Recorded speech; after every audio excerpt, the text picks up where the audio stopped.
ಎಲ್ಲರಿಗೂ ನಮಸ್ಕಾರ.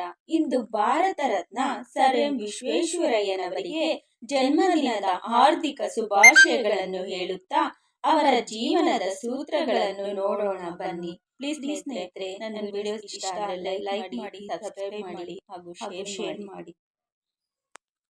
ಹಣವಿದ್ದರೆ ಸಾಲದು, ಒಳ್ಳೆಯ ವ್ಯಕ್ತಿತ್ವ ಇದ್ದರಷ್ಟೇ ಸಮಾಜ ಗೌರವಿಸುತ್ತದೆ.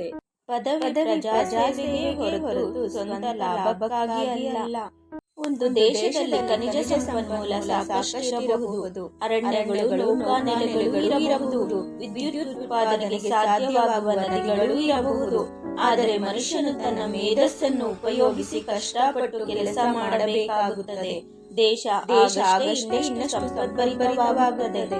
ಒಂದು ದೇಶದಲ್ಲಿ ಯಶಸ್ಸು ಸಾಧಿಸಬೇಕಾದರೆ ಮೊದಲು ಅದನ್ನು ಪ್ರೀತಿಸಬೇಕು. ನೆನಪಿಡಿ, ನಿಮ್ಮ ಕೆಲಸ ಕೇವಲ ಒಂದು ರೈಲ್ವೆ ಕ್ರಾಸಿಂಗ್ ಆಗಿರಬಹುದು, ಆದರೆ ಅದನ್ನು ಸ್ವಚ್ಛವಾಗಿ ಇಡಬೇಕೆಂದರೆ ಇಡೀ ವಿಶ್ವದಲ್ಲಿ ಸ್ವಚ್ಛವಾಗಿ ಇರಬಾರದು.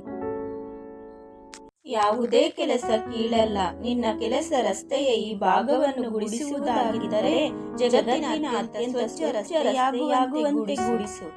ತುಕ್ಕು ಹಿಡಿದು ಅಳಿಯುವುದಕ್ಕಿಂತ ದುಡಿದು ಸವಿಯುವುದು ಮೇಲು. ಉತ್ಸಾಹ, ಸಮನ್ವಯತೆ, ಸಹಕಾರ ಮನೋಭಾವಗಳಿಂದ ದುಡಿಯಬೇಕು. ಕಾರ್ಖಾನೆಗಳನ್ನು ಆಧುನೀಕರಿಸಿ ಉತ್ತಮ ಸಾಧನ ಸಲಕರಣೆಗಳನ್ನು ಬಳಸಿ ಅಳವಡಿಸಿರಿ.